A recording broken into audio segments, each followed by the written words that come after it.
5 seconds to go.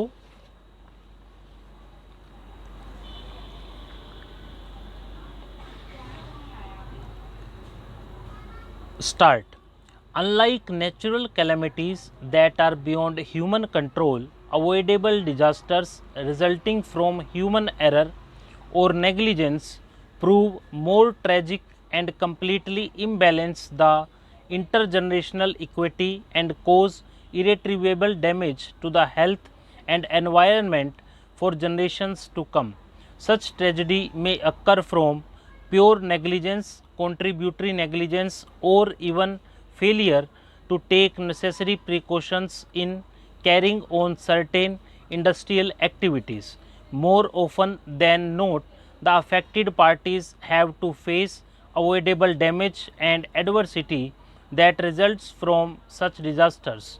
The magnitude and extent of adverse impact on the financial soundness, social health and upbringing of younger generation may have been beyond human expectations. In such situations and where the laws are silent or are inadequate, the courts have unexceptionally stepped in to bridge the gaps to provide for appropriate directions and guidelines to ensure that fundamentals of Article 21 of the Constitution of India are not violated. The Bhopal gas tragedy is a glaring example of such imbalances and adverse impacts where, by court's intervention, poor and destitute have been provided relief and rehabilitation. The Bhopal gas leak disaster occurred on the intervening night of the 2nd 3rd of December 1984. Data reflecting the exact number of affected persons was not available initially. Earlier, it was felt that only a small number of persons were adversely affected in terms of health or otherwise by the leakage of toxic gases from the Union Carbide unit at Bhopal. However, the Scientific Commission for Continuing Studies on Effects of Bhopal Gas Leakage on Life Systems released a report titled The Bhopal Gas Disaster Effects on Life Systems in July 1987, which suggested otherwise. This report stated that for the estimated population of 2 lakh exposed to the toxic gases in the severely and moderately affected areas of Bhopal and the variety of long term problems anticipated in the crisis period, the number of exposures covered so far by the Indian Council of Medical Research through the medical surveys constitute less than 20% of the population. With the passage of time, this figure of the affected population had swollen to nearly 5 lakh. By the same scientific commission, it was also found that in general the output of the medical project so far had not equaled the magnitude of the tasks assigned to them, presumably due to lack of resources, trained staff as well as physical inputs. This has to be remedied in the shortest time so that project is completed fully. An opportunity for mounting such a massive long term longitudinal study on a population exposed to a one time acute chemical stress may not present itself again, and hence it would be a pity if that opportunity was missed. Various steps were recommended by the Scientific Commission from time to time to tackle the two main aspects of this disaster. Firstly, health care of the affected victims, and secondly, research work with the object to deal with the acute problems arising from this disaster on the one hand and to suggest preventive steps on the other.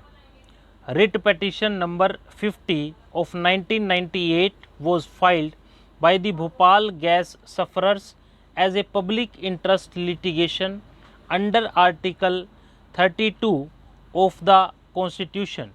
This petition was founded on the rights available to the victims of the Bhopal gas disaster under Article 21 of the Constitution, and it was prayed that they were entitled to receive free and proper medical assistance from the respondents, the Union of India and the state of Madhya Pradesh.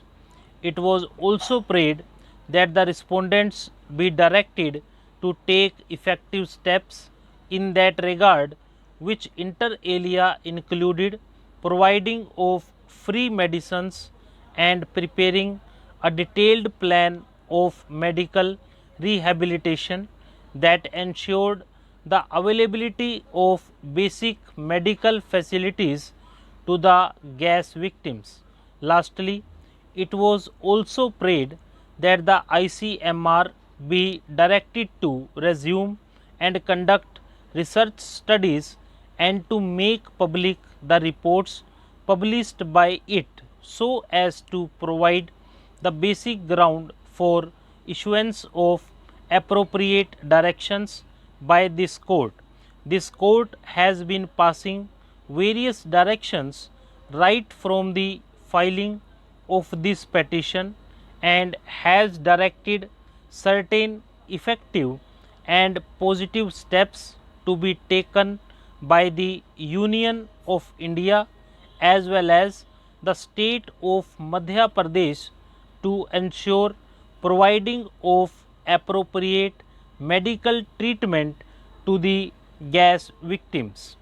It is no use referring to the different orders passed by this court from time to time in detail. However, we will be referring to some of the important orders in brief which have a bearing on the issue now pending before this court and for passing of the final directions.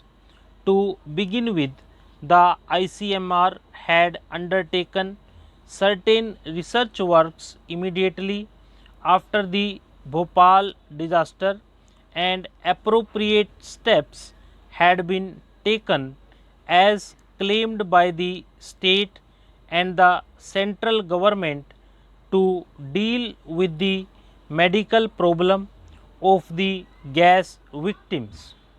However, it appears from the record and has been averred before us that after 1994 the ICMR allegedly took an irrational decision to disband all Bhopal gas disaster related medical research. Stop.